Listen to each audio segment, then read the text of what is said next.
Hello students, कैसे हैं आप? आई होप आप अच्छे होंगे और आपकी पढ़ाई ठीक से चल रही होगी।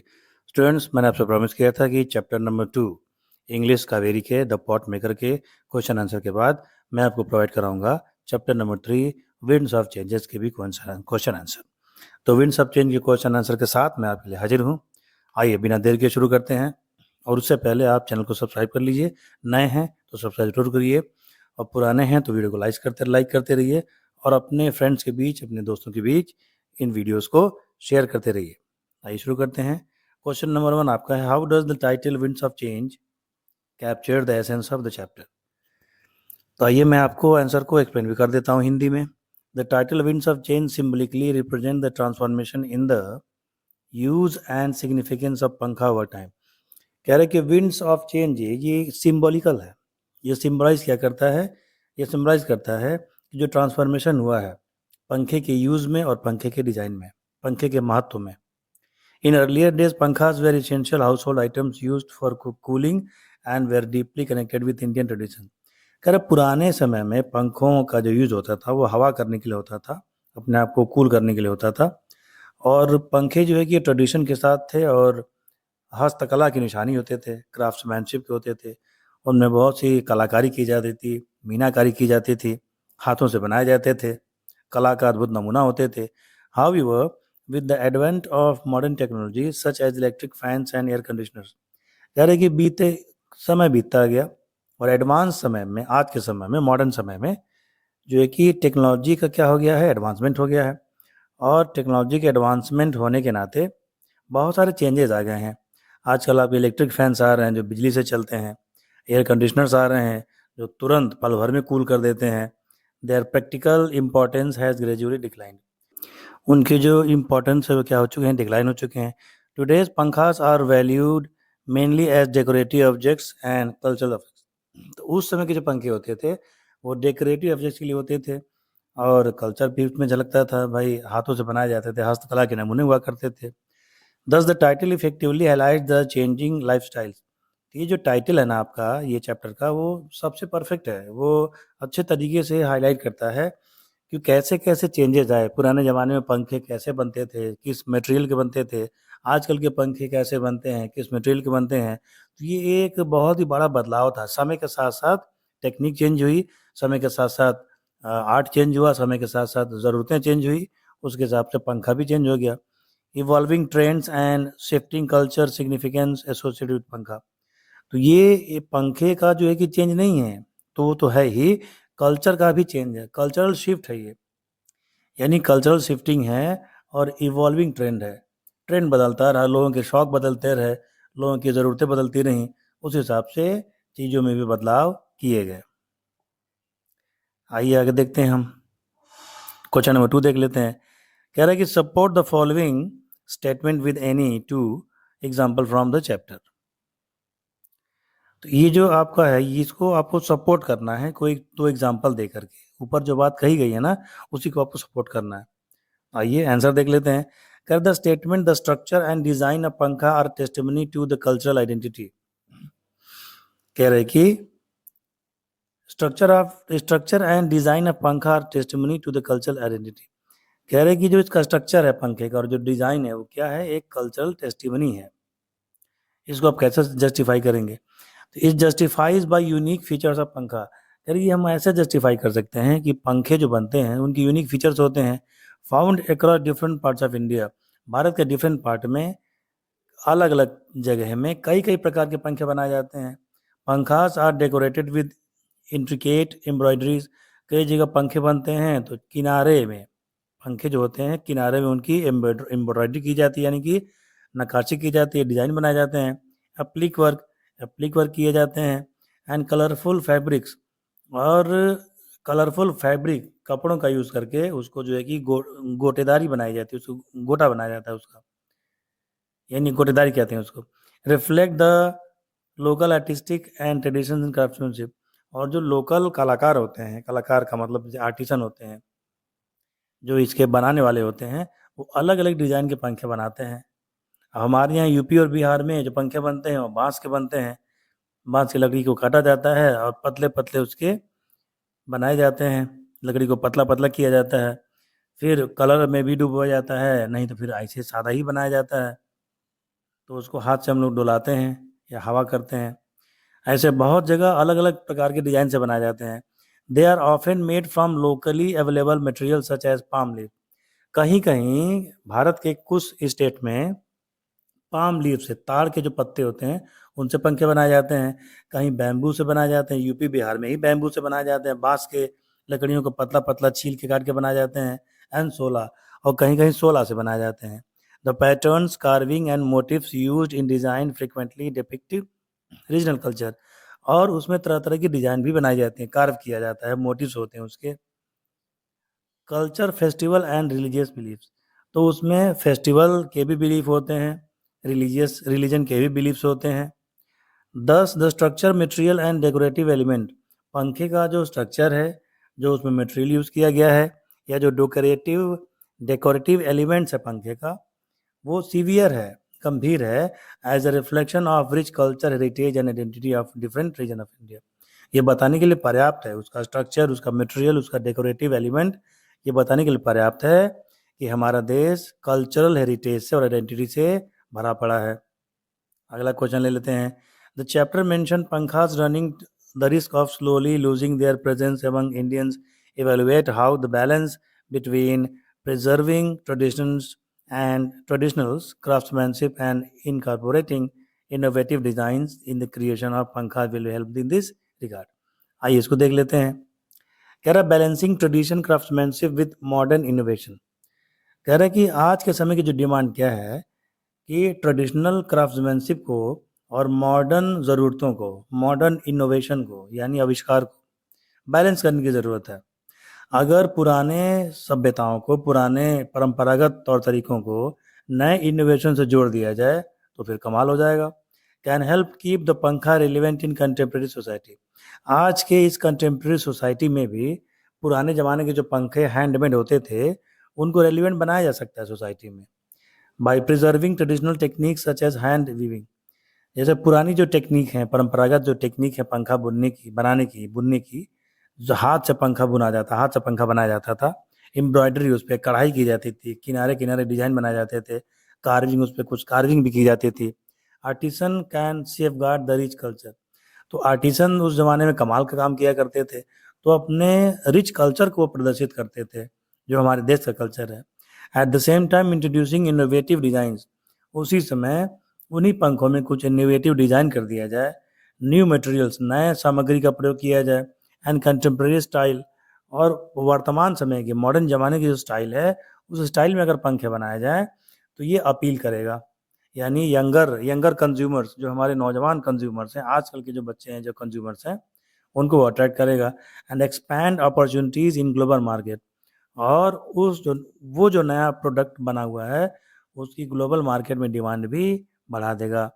This balanced approach will increase the demand of पंखा। ये जो बैलेंस अप्रोच है, यानी कि टेक्नोलॉजी को ट्रेडिशन से मिक्स किया जाए, पुराने तौर तरीकों को नए इनोवेशन के साथ मिक्स किया जाए, वो पंखा की डिमांड बहुत ज़्यादा बढ़ा देगा। Create sustainable livelihood opportunities for artisan, और केवल पंखे की डिमांड ही नहीं बढ़ाएगा, सस्टेनेबल डेवलपमेंट का भी बढ़ाएगा। वो जो मटेरियल यूज़ होंगे पंखा बनाने में वो इको फ्रेंडली होंगे, वो इन्वायरमेंट फ्रेंडली होंगे, उनको नुकसान पर्यावरण का वो कोई नहीं करेंगे, और जो कारीगर हैं उनको जॉब अपॉर्चुनिटीज़ मिलेंगी। And ensure that this traditional craft continues to thrive for future generation. और ये भी चीज़ श्योर हो जाएगी कि हमारे आने वाली पीढ़ियाँ भी ये अद्भुत कला के नमूने देख सकती हैं, ट्रेडिशन, कल्चर और आर्ट का मिक्स देख सकती हैं। नंबर 4 पे आ जाइए, लिखा हुआ है how might initiative such workshops contribute to the preservation of this age pankhas making traditional craft. इसका आंसर देख लेते हैं। We should organize pankha making workshop. कह रहे कि जो पंखा बनाने की वर्कशॉप हमको आयोजित करनी चाहिए अलग अलग जगह पे। क्यों भाई, क्या क्यों करना चाहिए? It will play an important role in preserving this traditional.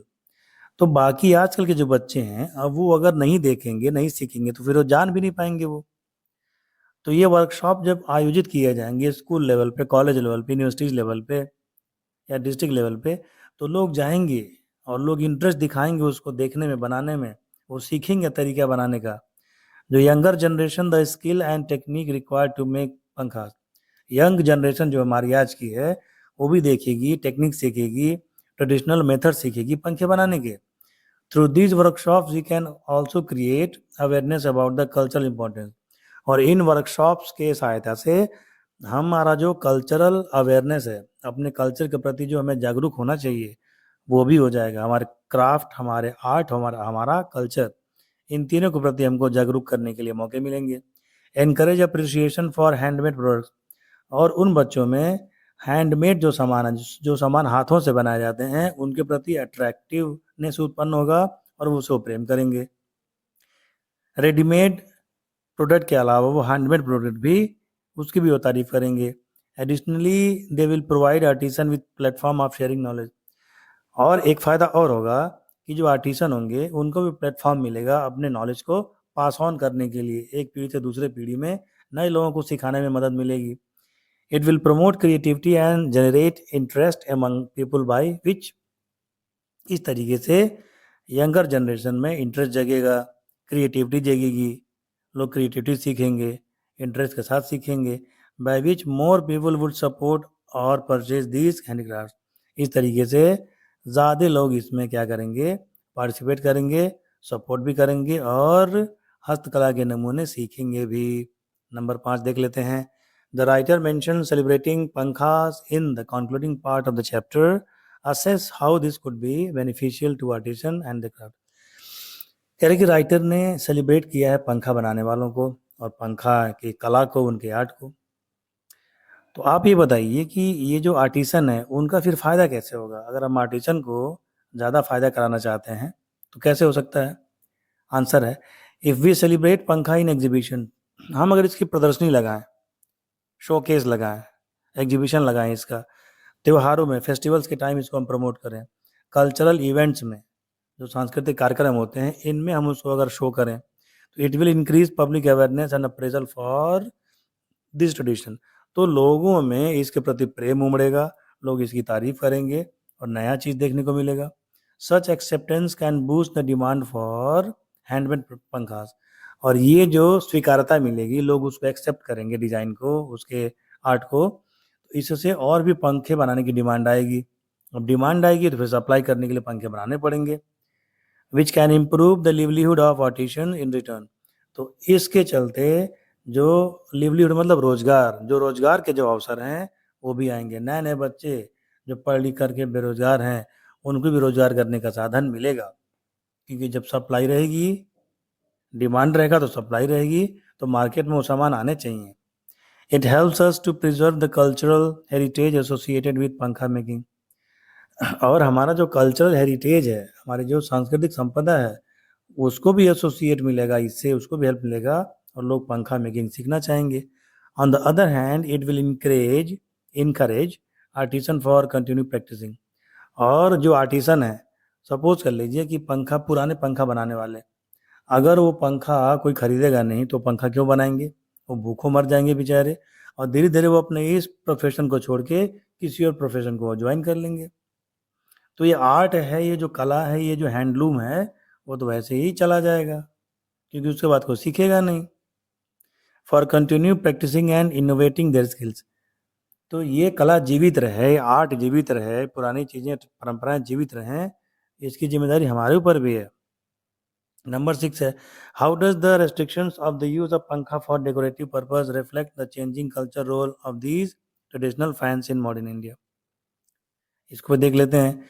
Modern technology has reduce the use of traditional और decorated पंखास।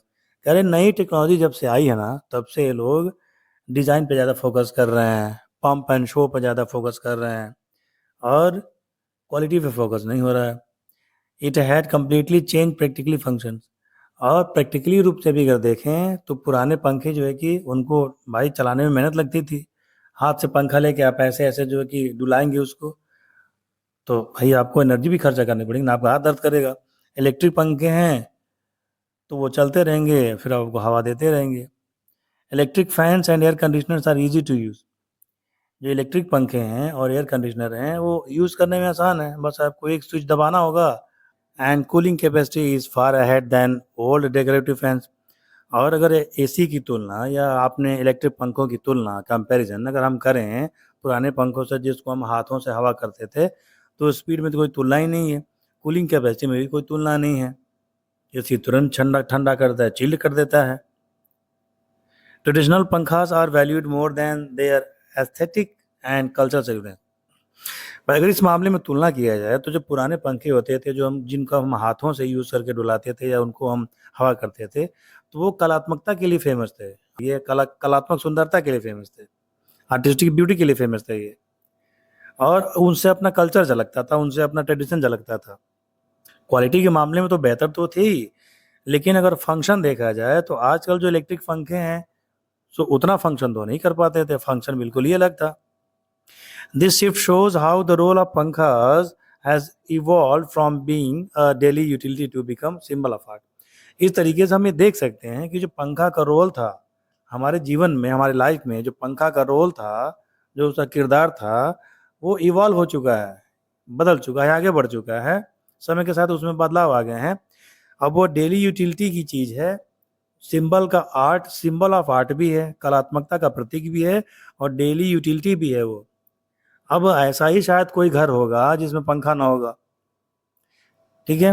Tradition and heritage in modern India, तो ये हमारे आधुनिक भारत में भी, मॉडर्न इंडिया में भी हमारा जो हेरिटेज है, हमारा जो कल्चर है, हमारी संस्कृति, हमारी जो सभ्यता है, ये पुराने पंखे उसका प्रतीक हुआ करते थे। तो हम अगर चाहेंगे तो टेक्नोलॉजी को ट्रेडिशन के साथ मैच करते हुए, अपने पुरानी चीज़ों को रेस्पेक्ट करते हुए, अपने कल्चर को हाईलाइट करके, अपने ट्रेडिशन को आगे बढ़ा करके, उसे वर्ल्ड वाइड लॉन्च करके भी हम आज की पीढ़ी जो यंगर जनरेशन है उसको हम पुराने मूल्यों से, पुराने कल्चर से जोड़ सकते हैं, ऐड कर सकते हैं।